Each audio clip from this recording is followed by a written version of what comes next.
Think you're ready for the board exam? Let's put your recall to the test with our 5-second rule. Welcome back to JCB EduBuild Solutions. Today, we are running a rapid-fire review of actual past board exam questions for sanitation and plumbing design. Passing the Master Plumber exam requires rapid, confident recall under extreme time pressure. You have exactly 5 seconds per question. Let's start the clock. Look at this first item on the exam sheet. Question 1. Which of these is most likely susceptible to contamination?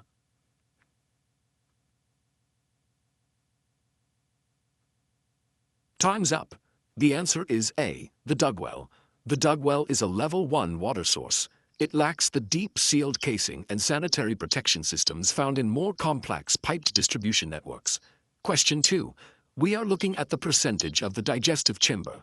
Which component does this relate to?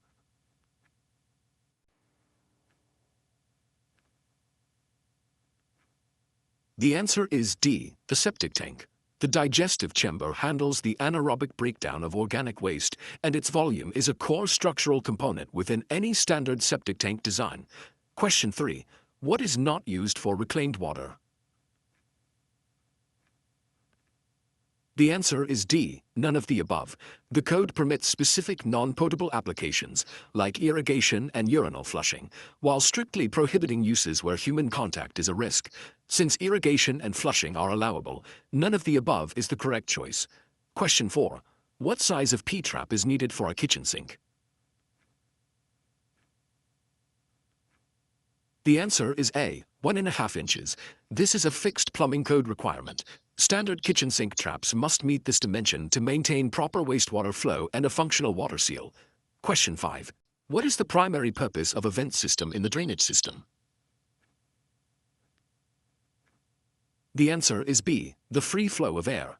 This continuous flow of air equalizes pressure inside the drainage pipes. It prevents the trap seal from siphoning, which is the mechanism that stops sewer gases from entering the building. Question 6. What is the water demand for a shower head? The correct answer is B, 5 gallons per minute. While high-efficiency fixtures vary, examinees must provide the specific GPM standard mandated by the reference plumbing code.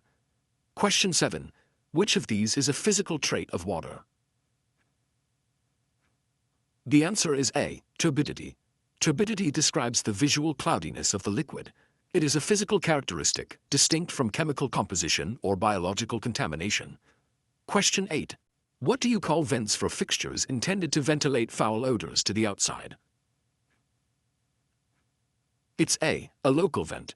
A local vent is designed exclusively to carry airborne odors away from the fixture. It does not interface with the pressure equalization functions of a standard DWV system.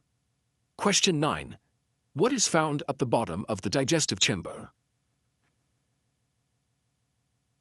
The answer is B, sludge. Heavy, dense solids settle to the floor of the chamber as sludge. Lighter waste materials, like greases and oils, float to the top to form the scum layer. Question 10. Which of these pipes is measured on the outside diameter? D, copper pipe. Most drainage pipes are categorized by their nominal inside sizing. The outside diameter measurement rule for copper is a classic, frequently tested board exam requirement. Moving to question 11. Where is the level 1 type of water service referred to? The answer is A, an individual shallow well.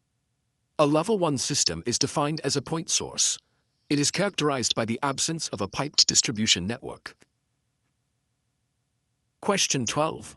Expansion joints shall be acceptable except in typing for what?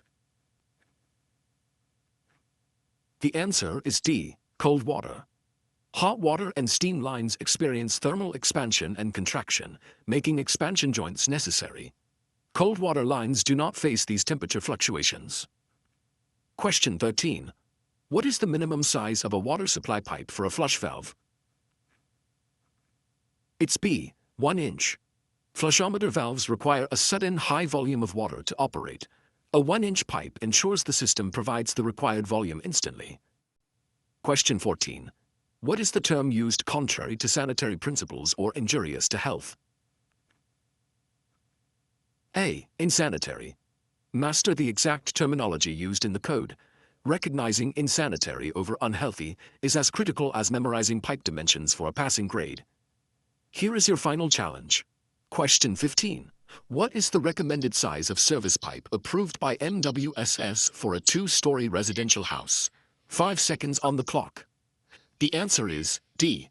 3/4 inch or 19 millimeters. This is the definitive MWSS standard for a 2-story residential connection, ensuring adequate flow and pressure reach the upper floor fixtures. Thank you for taking the 5-second pressure test. To keep sharpening your skills, follow and subscribe to JCB EduBuild Solutions. Consistent high-pressure practice is a proven way to prepare for the Master Plumber Licensure examination. See you in the next review.